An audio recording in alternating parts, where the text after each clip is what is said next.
सत साहिब सतगुरुदेव की जय। बंदी छोड़ कबीर साहिब जी की जय। बंदी छोड़ गरीबदास जी महाराज जी की जय। स्वामी राम देवानंद जी गुरु महाराज जी की जय हो।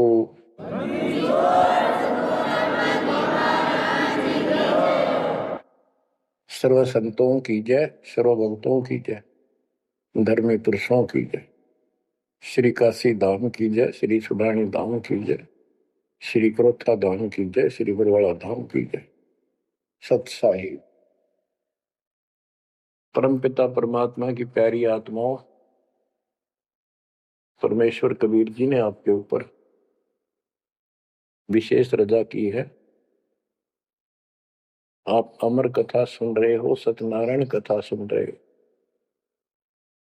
और आप कहीं भी बैठे हो, दाता ने कैसी दया कर दी। चलते फिरते बैठकर परमात्मा का गुणगान सुनो। बच्चों, ये सत्संग जो है ये आध्यात्मिक पढ़ाई है, ये आध्यात्मिक शिक्षा है। इसको समझने के लिए भी काफी समय की आवश्यकता है। जैसे बच्चे स्कूल जाते हैं, यानी 15-16 वर्ष तक तो वो टोटली फ्री होते हैं। अपनी पढ़ाई करो, ट्यूशन लगवाओ, क्लास में पढ़ो। तो ऐसे करते करते वो विद्वान बन जाते हैं, डॉक्टर बन जाते हैं, इंजीनियर बन जाते हैं और बड़ी बड़ी शिक्षाएं प्राप्त कर लेते हैं। इसी प्रकार आपको ये आध्यात्मिक लेक्चर अटेंड करते रहना चाहिए। संसारिक काम भी करो, शिक्षा ग्रहण भी करो, लेकिन ये शिक्षा साथ जरूर ग्रहण करो। इसके बिना सब व्यर्थ है। वो तो सिर्फ पेट के लिए, रोजी रोटी के लिए। जो भी कर्म हम करते हैं सब रोजगार के लिए होता है, और वो रोजगार करते करते नुकसान हो जाता है। सब कुछ करते करते हानि हो जाती है, कोई लाभ नहीं मिलता। इधर कमाते हैं, उधर रोग हो जाता है, यहां से कमाया उधर खत्म हो गया। तो परमात्मा के चरणों में आने के बाद, इसकी शरण आ जाने के बाद, तो ये इस तरह के कष्टों को कम कर देगा। परमात्मा की महिमा भी ना सुने, भक्ति ना करें और काम में ज्यादा ध्यान दें, कभी नुकसान ना हो जाए। और वो करते करते हो जाता है, फिर घर के रहते ना गांठ के। इसलिए काम अवश्य करो, पर इसमें नागा ना करो। परमात्मा की महिमा अवश्य सुनो और भक्ति डेली करो। सुबह दोपहर शाम के परमात्मा की स्तुति। आजकल तो अनपढ़ भी कर सकते हैं, मोबाइल घर घर है, उसमें लगाओ आरती सुबह दोपहर शाम की, आराम से सुनो। काम भी करते रहो, खाना बना रहे हो, आरती चल रही है, वो बढ़िया, ध्यान आरती में रहेगा। जैसे ड्राइवर गाड़ी चलाते हैं, ड्राइविंग तो बहुत सावधानी का काम होता है, लेकिन उसमें बातें करते रहते हैं, वो चलाता भी रहता है। इसी प्रकार इस समय का ऐसे सदुपयोग करो, श्रवण भी करो, गाड़ी भी चलाओ, तो आरती भी लगा लो, उसके अंदर चलते रहो, सुनते रहो। तो परमात्मा ने आपके ऊपर रजा करने में कसर नहीं छोड़ रखी। और अब आप भी चौकस हो जाओ, सतर्क हो जाओ, समर्पित और दृढ़ हो जाओ। तो बच्चों, ये है वो तत्व ज्ञान। और अभी तक तो हमारे को अध्यात्म का सिर पैर भी ज्ञान नहीं था। और जब तक बच्चों हमें विश्वास नहीं होता कि परमात्मा कौन है, इसका प्रमाण कहाँ है, कहाँ प्रूफ है, और हमारी आत्मा इस बात को नहीं स्वीकार कर लेती क्या सचमुच यही सत्य है, तब तक हम भक्ति भी करते रहते हैं और आत्मा अस्थिर रहती है, मन अस्थिर रहता है, कोई भी कोई साधना बताता है हम उसी को करने के लिए तत्पर हो जाते हैं। वो पहले वाली तो छोड़ते नहीं और भी शुरू कर देते, क्योंकि हमें चाह है परम पिता की। हमें इस बात का एहसास है कि एक शक्ति है जो हमारे दुखों का निवारण करती है, किस्मत से भी अलग देती है। किस्मत में दुख आया, प्रारब्ध में कष्ट हुआ,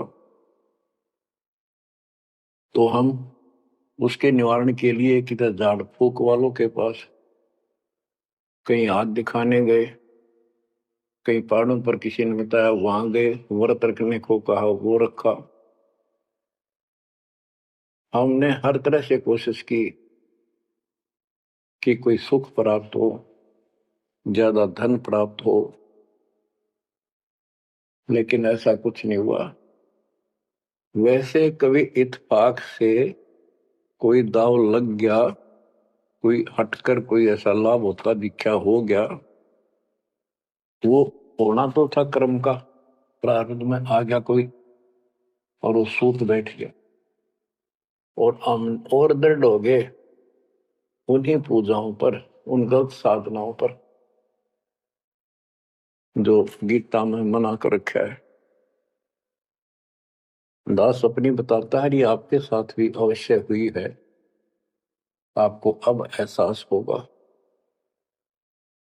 जैसे दास बचपन से रामकृष्ण और विशेषकर विष्णु जी का, कृष्ण जी का विशेष भक्त रहा है, इसके साथ हनुमान जी के प्रति भी लगन में, तड़प में, चाह में कोई कमी नहीं थी।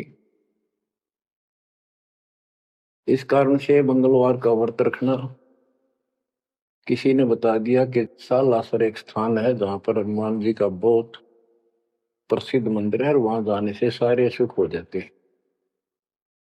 तो दास सिरसा सर्विस करता था, हरियाणा का एक शहर है, पंजाब से सटा हुआ डिस्ट्रिक्ट है। वहां से पता चला तो दास बैठ के ट्रेन में सालासर पहुंचा, शुरू उतरा, वहां से अन्य साधनों से वहां एक छोटा सा गांव सालासर, वहां एक छोटा सा मंदिर और उसमें एक पत्थर की मूर्ति, तो उसकी शक्ल भी ठीक सी को हनुमान का वो आइडिया लगाया जाता। उस समय यह सन 1978 की बात है, ऐसा कोई वहां पर ज्यादा भीड़ नहीं होती थी, हम सुबह आराम से दर्शन कर लेते थे।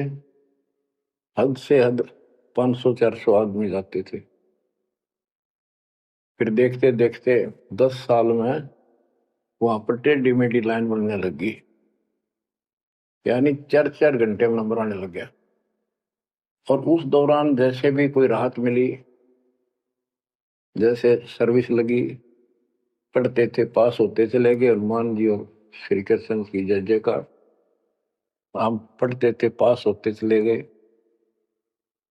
तो ये श्रेय अपने इष्ट देवों को मानते थे जो एक से अनेक थे, श्री विष्णु भगवान, कृष्ण जी, श्री राम जी और हनुमान जी, शंकर भगवान जी।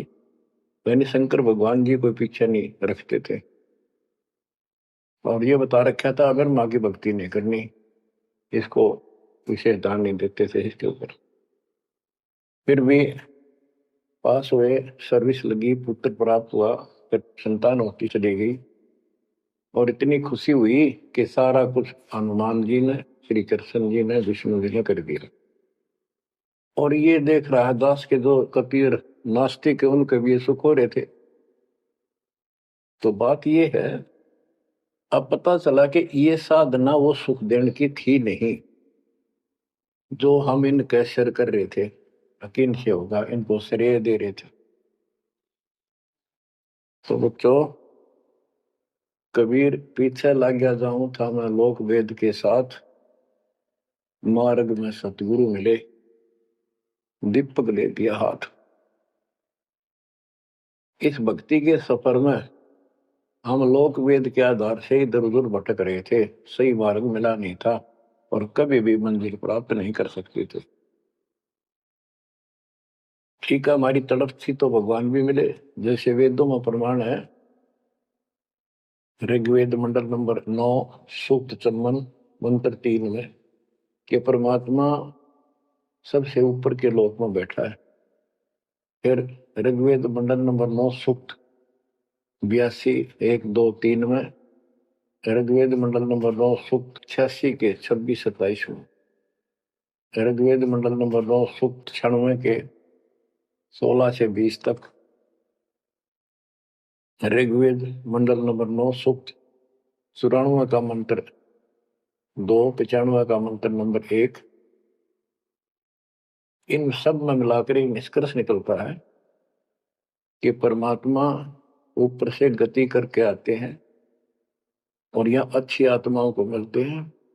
एक कविता काव्यनों यानी लोकोक्तियों, शब्दों, वाणियों, साखियों के माध्यम से अध्यात्म ज्ञान अपने मुख कमल से बोलकर सुनाते हैं। और वो एक कवि की तरह आचरण करते हुए वर्जम घूमते फिरते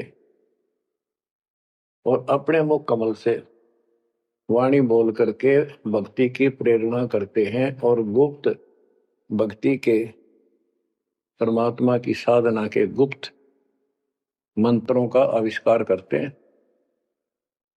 जैसे गरीबदास जी ने बताया है, कबीर साहब बताते हैं, गरीब सोहम शब्द हम जग में लाए, सार शब्द हमने गुप्त छिपाए।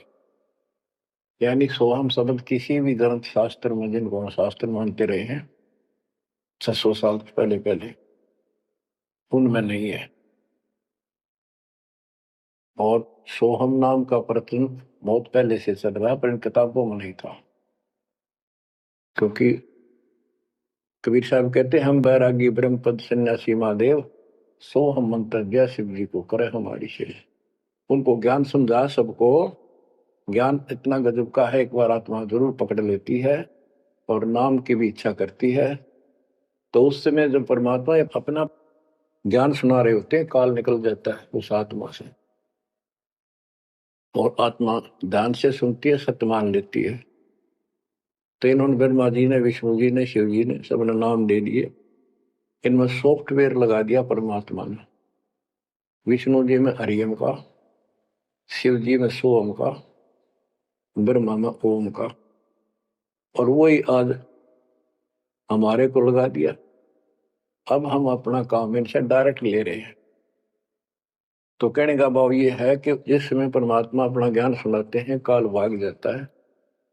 परमात्मा के वहां से आते ही काल प्रवेश कर जाता है, उनकी बुद्धि को फेर देता है। इसी कारण से दोबारा इन्होंने परमात्मा की वाणी सुनी नहीं, विचार नहीं सुना, और ये धोखा खा गई। हमने भी बहुत बार धोखा खा लिया, सैकड़ों बार हम ये कष्ट उठा चुके और ये धोखा खा चुके हैं। तो अपने भगवान को छोड़कर इन बकवादा में बड़े रहे। मानुष जन्म पाएकर खोवे, सतगुरु विमुखा युग युग रोए। बच्चों, गिरीश सतगुरु संगत छोड़कर लाख वर्ष जप कीन, इंद्रिय क्रम ना मोक्ष होए, अरे काल के आदि। जैसे आपको बार बार समझाया जाता है कि सतगुरु से विमुख होने के बाद हम आज से 600 वर्ष पहले परमात्मा से विमुख हुए थे।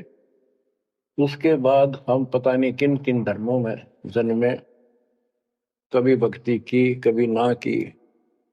भक्ति करते थे और भक्ति ही नहीं थी, लेकिन मालिक फिर भी हमें उन प्रत्येक मानव शरीर में मिले हैं और सच्ची राह दिखाई है। हमने कुछ दिन की साधना अवश्य की है, फिर छोड़ दी, और जिसके कारण परमात्मा हमें चार्ज कर गए। उस चार्जिंग के कारण आज तक आपके हृदय में मालिक की चाह और भक्ति की तरफ बनी हुई थी और मनुष्य जीवन मिलते रहे। क्योंकि हम 600 साल पहले गुरुद्रोही नहीं हुए थे,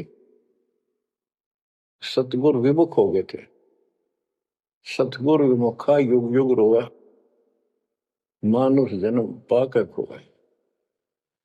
एक उदाहरण देता हूं। एक राबी नाम की लड़की, जिसको राबिया भी कहा, मुसलमान धर्म में जन्मी, वो पिछले सतयुग से मालिक के उनके साथ लगे थे अपनी बेटी को, अपनी आत्मा के। गरीबदास जी ने बताया है कि कबीर साहब बताते हैं, दो दिन मेरी शरण है, यानी एक बार किसी युग में चाहे वो 10 दिन भी नाम ले ले फिर छोड़ दिया वो, मालिक उसको अपने खाते में लिखता है। और फिर उसको धीरे धीरे धीरे धीरे देखो, अपने पिता को देखो हमारे लिए कितना कष्ट उठा रहे, उसको धीरे धीरे चार्ज करते रहते हैं, चार्ज करते रहते हैं, भक्ति की तरफ जन्म जन्मांतर बढ़ाते रहते हैं। उसी कर्म अनुसार, उसी क्रिया में वो लड़की आत्मा रब्बी बनी हुई थी। मुसलमान घर में जन्म था, 12-13 साल की बेटी थी, भेड़ बकरियां चरा रही थी। और वो सारी सृष्टि के रचनहार हमारे पिता अपनी बेटी के लिए उस जंगल में पहुंच गए, घास फूस पर बैठ के जाकर बेटी के पास मुसलमान धर्म जिंदा का रूप बनाया। हमारे अंदर एक धर्म कर्म की ये भी एक समस्या है कि हम अपने धर्म वालों को महत्व देते हैं, दूसरों से नफरत करते हैं। ये काल की चाल है।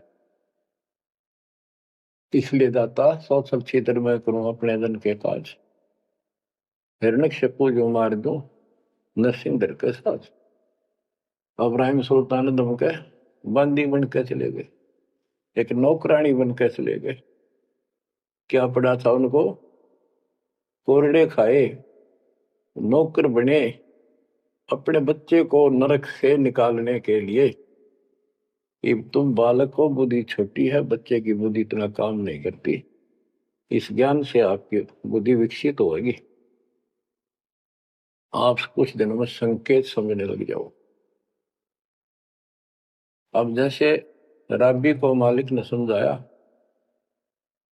तो बच्चों परमात्मा अपने उस बेटी, उस आत्मा के राबिया के पास जाकर बैठ के जंगल में गर्मी सर्दी घास फूस के ऊपर बैठ के और उसको समझाने लगे, बेटी भक्ति किया करो। तो बच्ची थी, जैसे उस धर्म के अंदर जन्मी थी, उसमें जो साधना बताते थे उसको कहती कि हम करते हैं, ऐसे करते हैं, नमाज करते हैं, ईद बकरीद मनाते हैं। तो परमात्मा ने उनको काफी समझा, कई दिन लगातार जाते रहे, ये चले जाते फिर आ जाते। अंत में लड़की ने स्वीकार कर लिया, भगवान मुझे वो सच्चा राह बता दो जिससे मोक्ष मिले। परमात्मा ने उनको मंत्र दिए, ये मंत्र दे दिए पांचों, लेकिन ये नहीं बताया ये किस किस के हैं, क्योंकि इसके बताने की जरूरत भी नहीं है।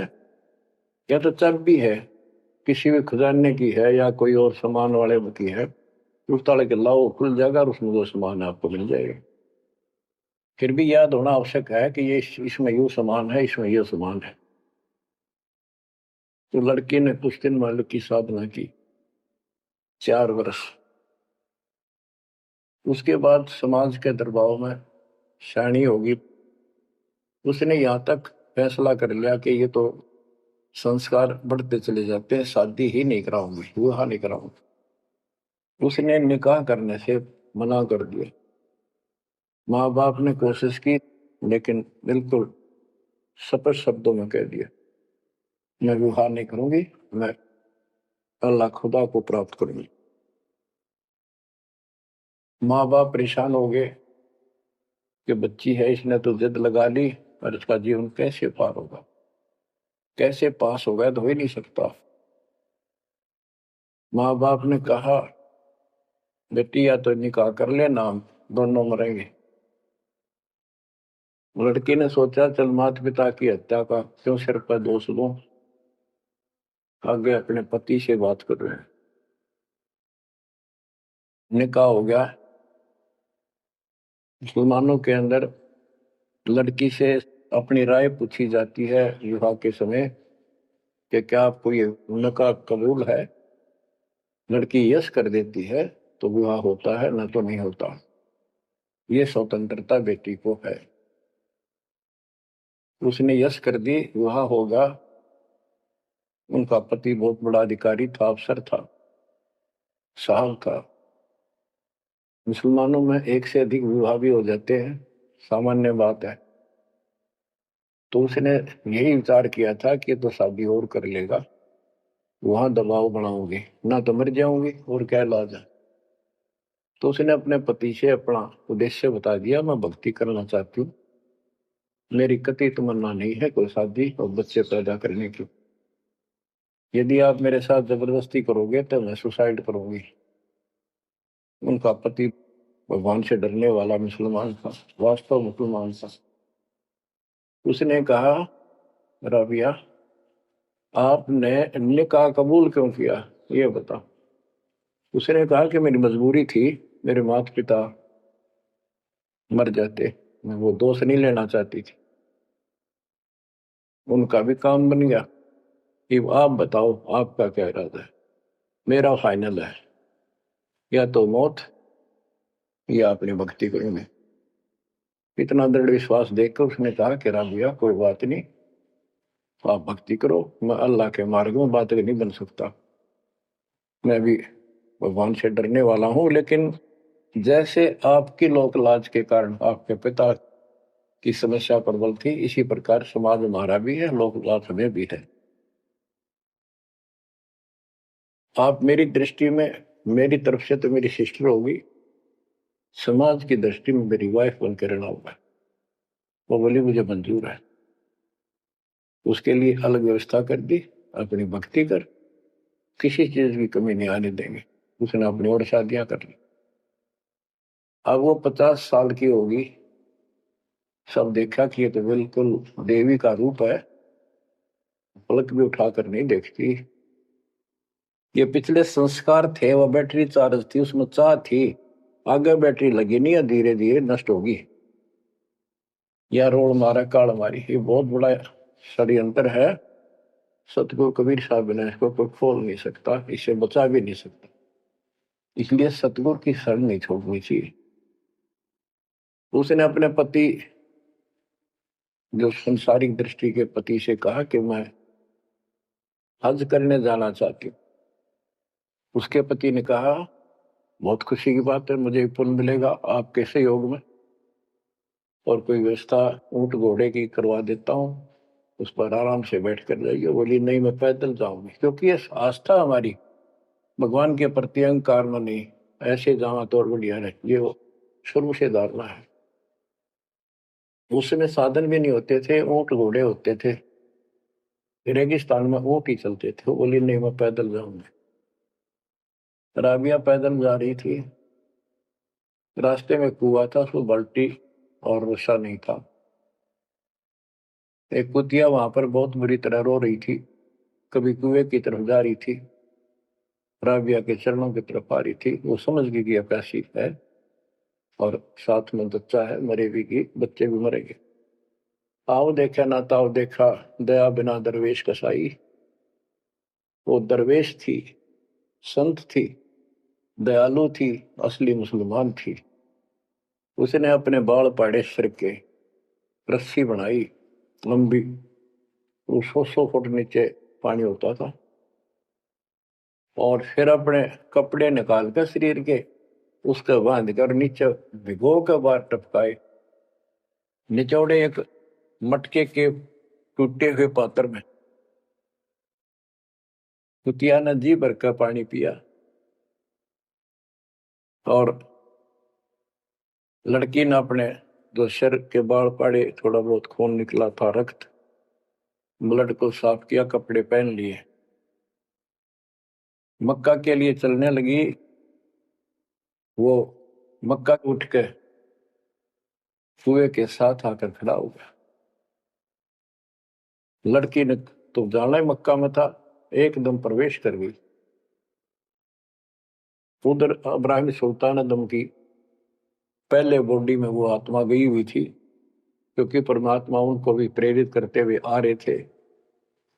जो इब्राहिम सुल्तान दम बाद में सम्मान बना, तो जिनको ये ज्ञान हो जाता था, वो अपने धार्मिक मेलों में जरूर जाते थे औरों को समझाने के लिए। तो इब्राहिम सुल्तान दम वाली आत्मा वहां गई हुई थी, लोगों में चर्चा हुई, वे मक्का गया कहाँ।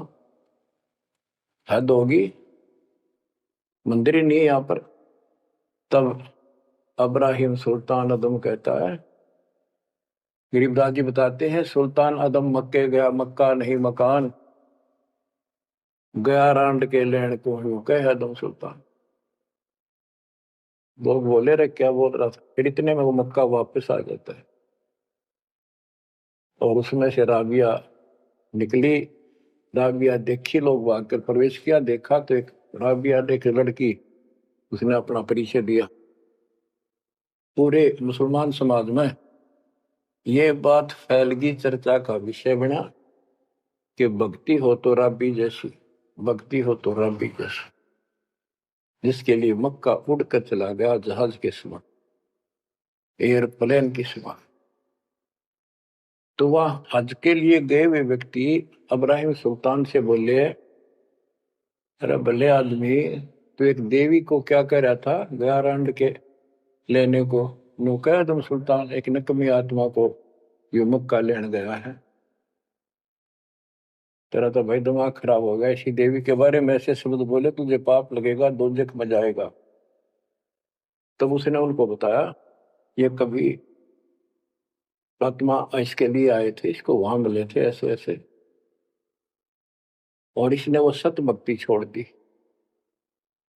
क्योंकि परमात्मा साधु रूप में कहीं प्रकट हो जाते हैं, ये उनका एक नियम है, अच्छी आत्माओं को मिलते रहते हैं। तो अब्राहिम सुल्तान वाली आत्मा को बताया था कि ऐसे एक राबी नाम की बेटी है, उसको भी मैंने ज्ञान दिया, पर नालायक ने वो भक्ति छोड़ दी, दुख पाव में। तो उसने बताया कि इसको सत भक्ति मिली थी, डरे डोना ही है या उस पिछली साधना के कारण ये सब कुछ हो रहा है।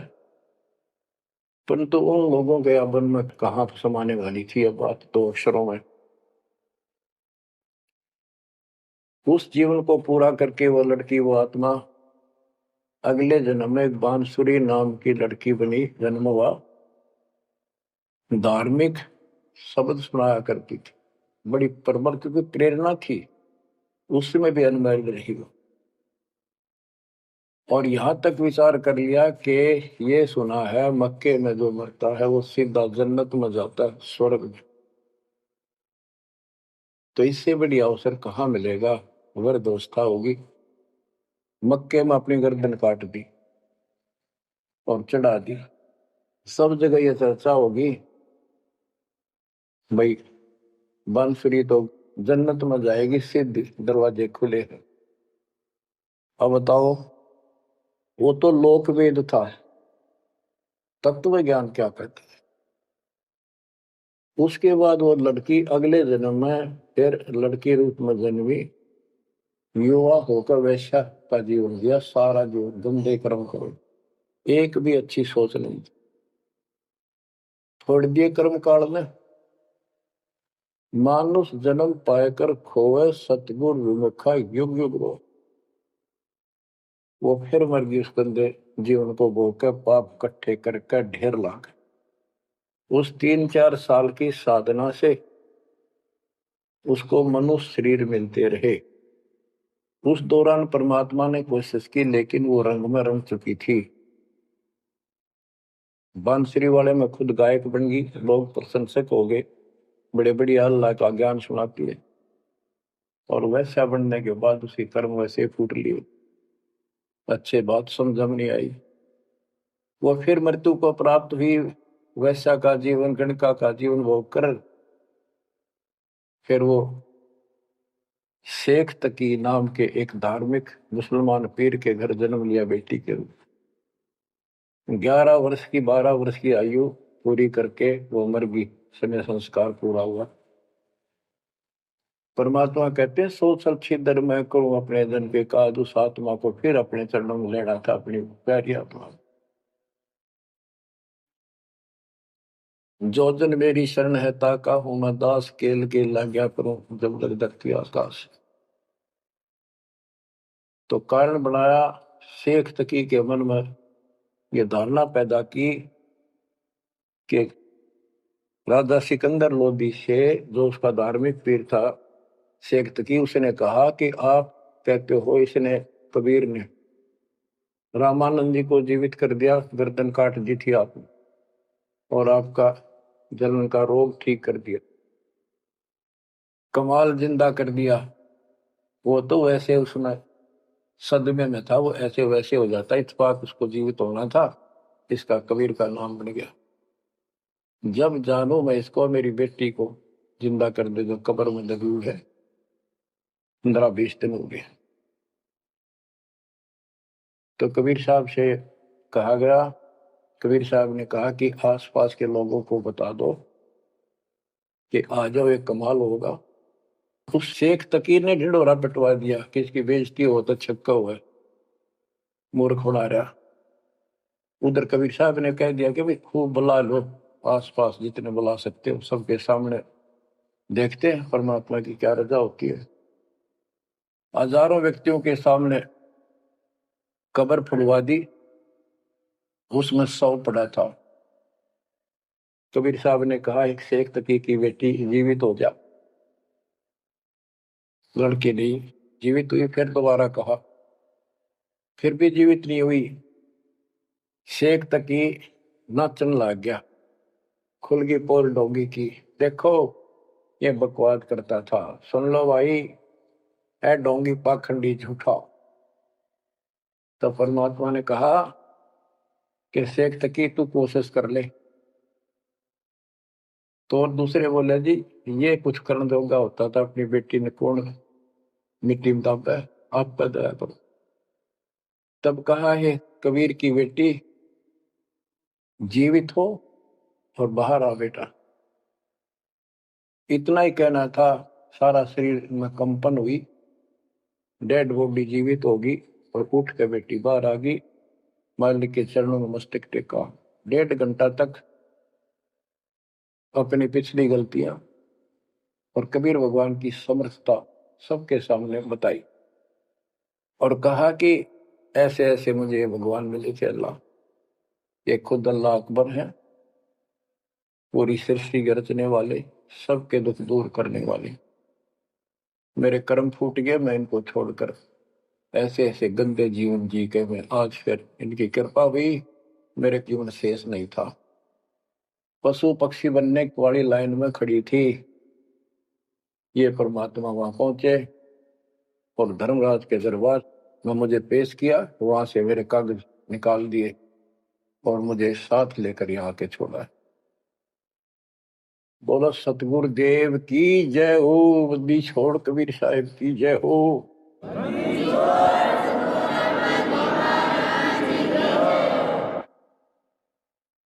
तो कबीर साहब ने कहा बेटी जा अपने पिता के साथ, शेख तकी के साथ। वह बेटी बोली मुझे अपना पिता मिल गया, अपना मालिक मिल गया, इस कर मेरा संस्कार इतना ही था। आप मेरे पिता हो, सारी सृष्टि के मालिक हो, मैं तो आपके साथ रहूं। अपने गुरु के मैं संग संग होली, अपने गुरु के मैं संग संग होली, सखेरे मोहे नेकन आई लाज, आज मोहे गुरु दर से दिखाए। बच्चों यह बात तो बनेगी ऐसे ही। एक देसी कहावत है, पानी तो झील में नीचे के स्थान पर आके ही टिकेगा। वैसे पलट में कितना ऊंचा चढ़ जाए लेकिन टिकेगा वहीं आके। मन का तूफान बकवादों का, कहीं धक्के खा लो, आके बात बनेगी सतगुरु शरण। गरीबदास जी कहते हैं, गरीब सतगुरु संगत छोड़कर लाख वर्ष जब की, इंद्रिय कर्म ना मोक्ष हो, रहे काल के आछी। सतगुरु पूर्ण संत की संगत छोड़कर चाहे लाख वर्ष तक ये जप करते रहियो, चाहे ये जाप करते रहना, इसका कोई यूज नहीं होगा, क्योंकि कनेक्शन कट चुका होगा, मर्यादा भंग होगी। गुरु बिन माला फेरते, गुरु बिन देते दान, गुरु बिन दोनों निष्फल है, वो व्यर्थ जाएंगे। तो बच्चों परमात्मा हमारे लिए भटक रहे हैं, इन पिछली गलतियों से सबक लो, इनको फिर से ना दोहराना। जैसे आपको बताया है कि कबीर भगवान है, ये सारी सृष्टि के रचने वाले हैं, ये हमारे पिता, हमारे जनक है, हमारे कष्टों को दूर करने वाले संकट मोचन यही है। लेकिन हम इनको छोड़कर अन्य उपासना करते रहे हैं।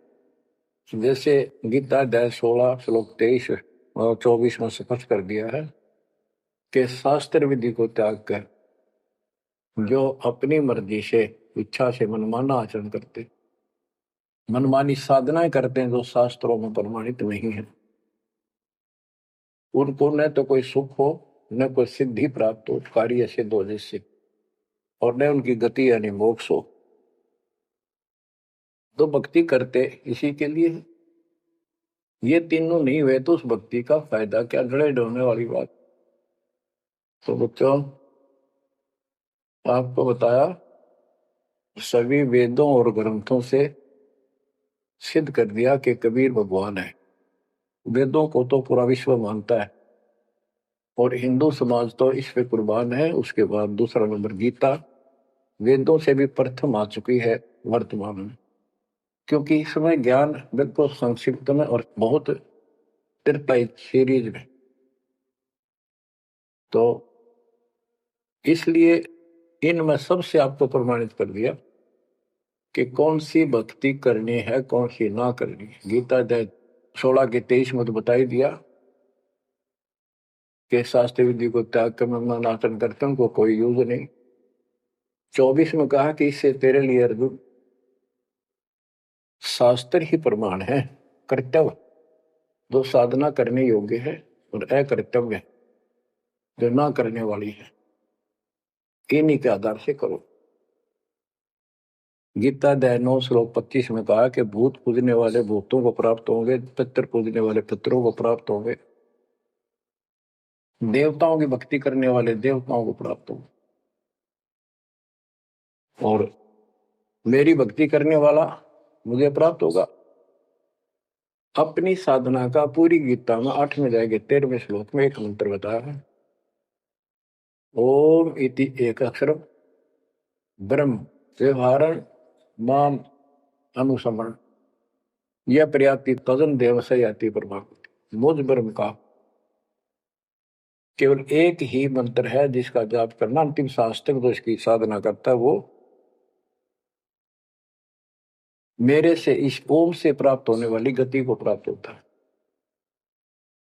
वो गति कौन सी है, इसके लिए आपको, क्योंकि ये एक लेक्चर है, पीरियड है जो दास आपको दे रहा है, और इसमें टीचर पहले दिन से लेकर 1 साल तक यह पढ़ावा है, तब जाकर के बच्चों के दिल में स्वभाव से 100 बार पढ़ा ले तो भी पढ़नी पड़ती है, तभी उसके ऊपर विश्वास उतर जाता है, वो हृदय में जम जाती है। श्री देवी भागवत के 6ठे स्कंद में हिमालय राजा को देवी, वो देवी का परम भगत था, कुछ बातें नहीं हो रही थी, तो उसने कहा मुझे मोक्ष दो। धन तो बहुत दे दिया आपने, तो उसने कहा मोक्ष, ये झूठ बोले ने ज्ञान तो है नहीं, और उस भक्ति का ज्ञान इनको, क्योंकि उन्होंने वो खत्म कर दिया जो मूल ज्ञान था, सूक्ष्म वेद का वो पार्ट हिस्सा। तो इसने कहा कि ओम का जाप कर।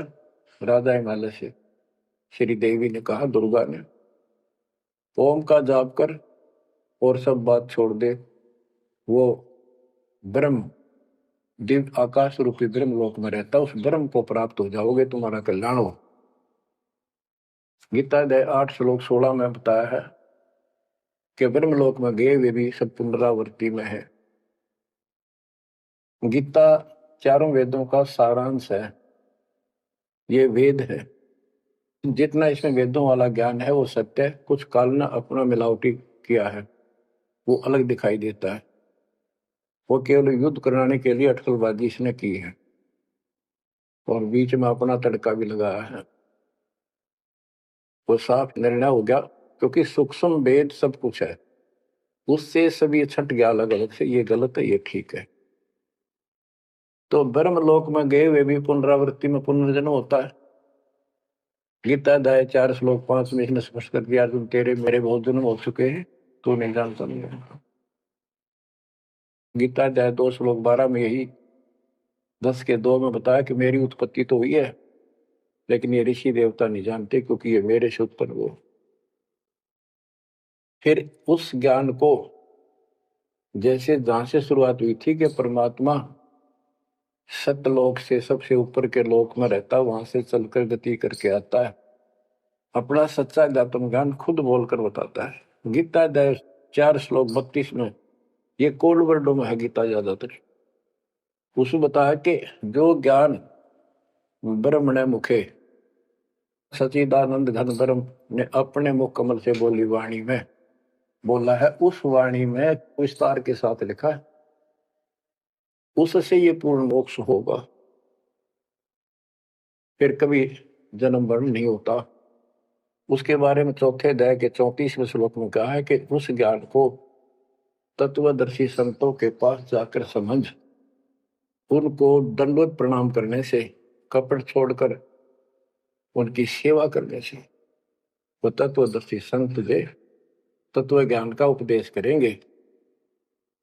गीता अध्याय 15 श्लोक 1 में स्पष्ट कर दिया है, जो इस उल्टे लटके हुए संसार रूपी वृक्ष के सभी विभाग का नारा नारा ज्ञान बता देता, सभी विभागों का पार्षद सवेदवित व वेद के तात्पर्य को जानने वाला है।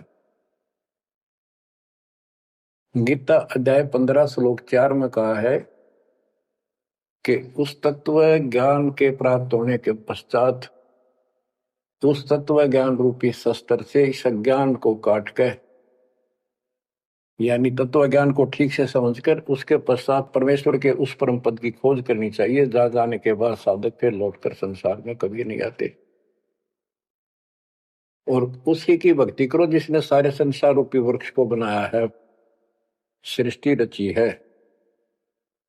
बच्चों, ये है वो तत्व ज्ञान, ये है वो मूल ज्ञान, सार ज्ञान निष्कर्ष निकाल के रख दिया गया है। अब गीता बोलने वाले ने कहा है कि उस तत्व ज्ञान के अंदर सब कुछ निष्कर्ष है, उसको समझो। यही कुरान शरीफ के अंदर, कुरान मजीद के अंदर सूरत फुरकानी 25 आयत 52 से 59 में यही स्पष्ट किया है, वो कबीर नाम का परमात्मा है जिसने सारी सृष्टि रची, जिसने सब आपको संतान माता पिता का रूप दिया, सबके कर्मों को वो काटने वाला है, सबके कर्मों को ठीक से जानता है। 6 दिन में सृष्टि रच के जो 7वें दिन तख्त पर जा विराजा, उसकी खबर किसी बाखबर से पूछो।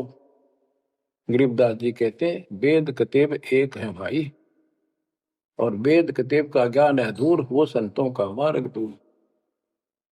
ये अधूरा ज्ञान है, जब इसमें स्पष्ट है ही नहीं, जब ये कह दिया कोई और बताओगा तो वो और अब आपके सामने है, आपको प्राप्त हो चुका है। अब भी बच्चों नहीं समझोगे तो कौन सी विधि अपनाएं जो आपकी आंखें खोले। कबीर द्वार धनी के पड़ा रहे, धक्के धनी के खावे, 100 काल झकझोरी कर द्वार छोड़ नहीं जावे। अब आपने इतना करना है, इस ज्ञान को समझकर मालिक से दूर ना होना, सतगुरु विमुखा मत हो जाना। इसमें आपको अच्छा लगे चाहे कोई कष्ट लगे, वो कष्ट भी गॉड गिफ्ट होगी। हो सकता है पता नहीं कौन सा पाठ सा कष्ट आपका हल्के में टल रहा हो, पर जल्दी ना करा करो, और तो धरती पर कहीं जा रही हो तुम्हें कभी राहत नहीं मिलेगी। तो बच्चों, मानत ना मन मोरा साधो, मानत ना मन मोरा रे, बार बार मैं ये समझाऊं जग में जीवन थोड़ा रे, बार बार मैं ये समझाऊं जग में जीवन थोड़ा। दुविधा दुर्मति चतुराई में जन्म गया नर तोरा रे, अब भी आने में लो सत्संग में, करो गुरु ज्ञान पर गौरारी। अब भी आने मिलो सत्संग में, करो गुरु ज्ञान पर गौरारी। शरण पड़े को गुरु संभाले, जानिक बालक भोला रे। कह कबीर तुम चरण चित राखो, जो सोई में डोरा रे।